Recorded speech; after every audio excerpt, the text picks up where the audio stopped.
इस वीक हो रखी है आईपीओ की बरसात। पर इसी आईपीओ की बरसात में एक ऐसा आईपीओ है जहां पे इश्यू प्राइस है 300 रुपए का, और वो 300 रुपए के इश्यू प्राइस के अगेंस्ट में एज पर सोर्सेज जो ग्रे मार्केट प्रीमियम चल रहा है न्यूज आर्टिकल्स के अकॉर्डिंग, वो ही चल रहा है 150 रुपए का। मतलब 50% का ग्रे मार्केट प्रीमियम देखे हुए आपको और हमें सालों हो गए, पर इस आईपीओ में हमें देखने को मिल रहा है। ये कोई मौका है या फिर धोखा? आ जाओ डिस्कस करते हैं। जिस कंपनी की मैं बात कर रहा हूं, जिसका आईपीओ ओपन होने वाला है, कंपनी का नाम है टेम्पसन इंस्ट्रूमेंट लिमिटेड। बेसिक्स की बात करें तो कंपनी इंडिया के 10% of the total temperature sensors जितने भी बनते हैं as on 31 March 2026 10% market share इसी कंपनी का आता है। अपने धंधे का पक्का वाली है ये कंपनी, एक अच्छा मार्केट शेयर आज के दिन कमांड कर रही है।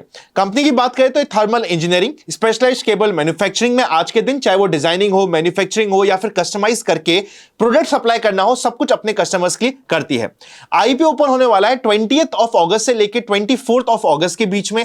आईपीओ में आपको शेयर्स मिला या फिर आपको पैसा रिफंड मिला 27 को पता चल जाएगा, एंड 28th ऑफ अगस्त को है टेंटेटिव लिस्टिंग की डेट।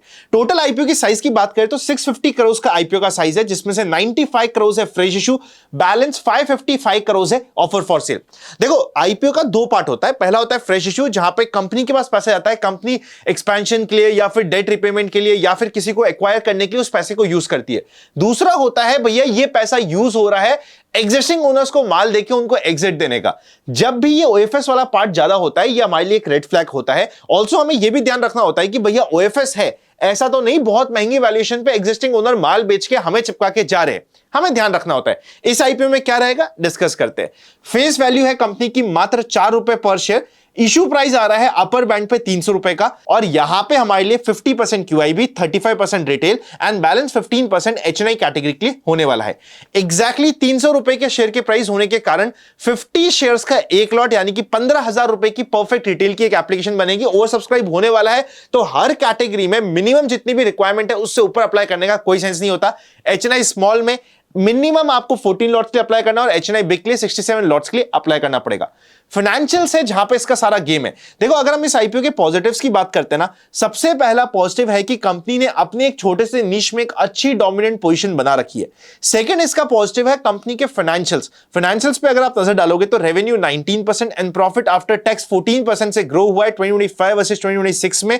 ऑल्सो अगर हम 2024 से कंपेयर करें तो 40 करोड़ का प्रॉफिट 70 करोड़ हो गया, ऑलमोस्ट डबल के आसपास। मतलब कंपनी ने पिछले 2 साल में बहुत प्यारी ग्रोथ रेट दिखाई है।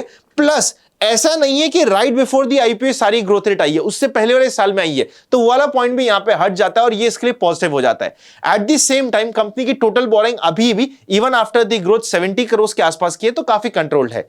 अगर सेम सेगमेंट में जो दूसरे एसएमई और मेन बोर्ड आईपीओ आए हैं रिसेंटली, उनको चेकआउट करें तो 3 नाम आते हैं और तीनों के तीनों डिस्काउंट में लिस्ट हुए। तो ये सेगमेंट में चाहे कंपनी हमें अच्छी लग जाए, सेगमेंट एज सच हमें पॉजिटिव रिस्पांस नहीं दिया है, ये हमें पास का डेटा बता रहा है। ऑब्जेक्ट ऑफ इशू होने वाला है, सबसे पहले कुछ अपनी बोरिंग्स का रिपेमेंट करने वाले हैं, फंडिंग करने वाले हैं कैपिटल एक्सपेंडिचर का 18 करोड़ के आसपास का, पर मेजर ऑब्जेक्टिव है ओएफएस, मतलब एग्जिस्टिंग ओनर माल बेच के निकलना चाहते हैं।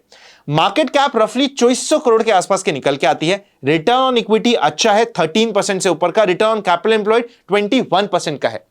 रिटर्न ऑन कैपिटल एम्प्लॉयड जब रिटर्न ऑन इक्विटी से ज्यादा अच्छा होता है, मतलब कंपनी ने जो डेट लिया है, डेट बढ़ाया है पिछले 2 सालों में, हमें दिख रहा है उस डेट को बहुत इफेक्टिवली यूज किया है, और वैसे भी कंपनी का डेट काफी कंट्रोल्ड है। पैट का मार्जिन 16% का है, एबिडा मार्जिन 24% से ऊपर का है, अच्छा है। ईपीएस 8.81 का है और पी रेशियो 35 का है। देखो 35 का पी रेशियो ग्रोथ को देखते हुए हमें लगता है कि हां ठीक है, पर सस्ता हम किसी भी हालत में नहीं कह सकते हो। अगर मैं इस आईपीओ के नेगेटिव्स की बात करूंगा तो सबसे पहला नेगेटिव तो होता है कंपनी का ओएफएस, और सेकंड ये होता है कि कंपनी का आईपीओ किसी भी हिसाब से सस्ता नहीं है।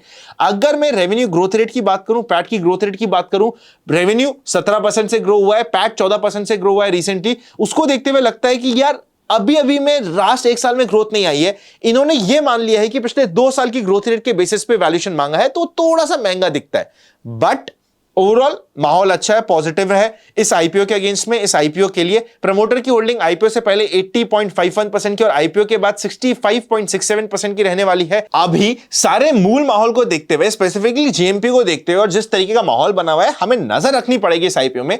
पर सिर्फ इस रैंडमली डिसीजन पे कि भैया जीएमपी अच्छा हमने ले लिया, भैया कई बार गेम भी हो जाता है, तो यहां पे हमारे लिए इंपॉर्टेंट क्या रहेगा, वो 3 इंपॉर्टेंट चीज रहेगी।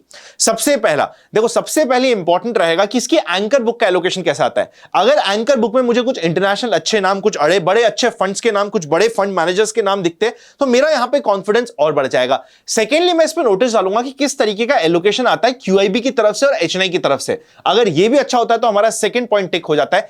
थर्डली एंड सबसे इंपॉर्टेंट पॉइंट जो अभी तक कोई नोटिस ही नहीं कर रहा है, निफ्टी कैसा रहता है। देखो अभी ना निफ्टी जिस तरीके से पिछले 7 दिनों में 10 दिनों में ऊपर से धीरे धीरे नीचे फिसलते आता जा रहा है, अगर ये अपने 24,000 के लेवल, जो इसका एक इंपॉर्टेंट डिसाइसिव सपोर्ट बना हुआ है, वो तोड़ के नीचे जाता है, तो आईपीओ का मूल माहौल आपको ऐसा दिखेगा कि जहां पे 10% का जीएमपी चल रहा था वो सारा नेगेटिव हो जाएगा, जहां पे 30% का था वहां पे 5-10% का रह जाएगा, और जहां पे 50% का था वहां पे भी 15-20% वाली कैटेगरी में आ सकता है। तो अगर निफ्टी का मूल माहौल बदला तो यहां पे भी हमें स्टडी करना पड़ेगा। पर जैसा भी हो, हम लोग रेगुलरली इस चैनल पर डिस्कस करेंगे, तो चैनल को सब्सक्राइब करके बेल आइकन क्लिक कर दीजिए। ऑल्सो मेरा open for all free Telegram channel है, ओपन फॉर ऑल है, कोई वहां पे आपके लिए पेड सब्सक्रिप्शन नहीं है। डिस्क्रिप्शन में लिंक है, फ्रॉड चैनल से बच के रहिएगा, उसको ज्वाइन कर लीजिएगा। वहां पे मैं आईपीओस की, मार्केट्स की, इवन क्रिप्टोस की, हर एक वर्ल्ड की रेगुलरली सारी अपडेट्स आप तक पहुंचाता हूं, और वो भी सबसे पहले, तो उसको ज्वाइन करके रख लीजिएगा। डीमैट नहीं है, डिस्क्रिप्शन में लिंक मिल जाएगा, और कहीं पे भी इन्वेस्टमेंट करना चाहते हो, कुछ और लिंक्स चेकआउट करने, तो डिस्क्रिप्शन में सारे लिंक है, जाके चेकआउट कर सकते हो। Happy learning and I will see you very soon. GMP अभी भी 50% का है, तो इंटरेस्टिंग टू वॉच आउट, ये आईपीओ अभी भी रहने वाला है।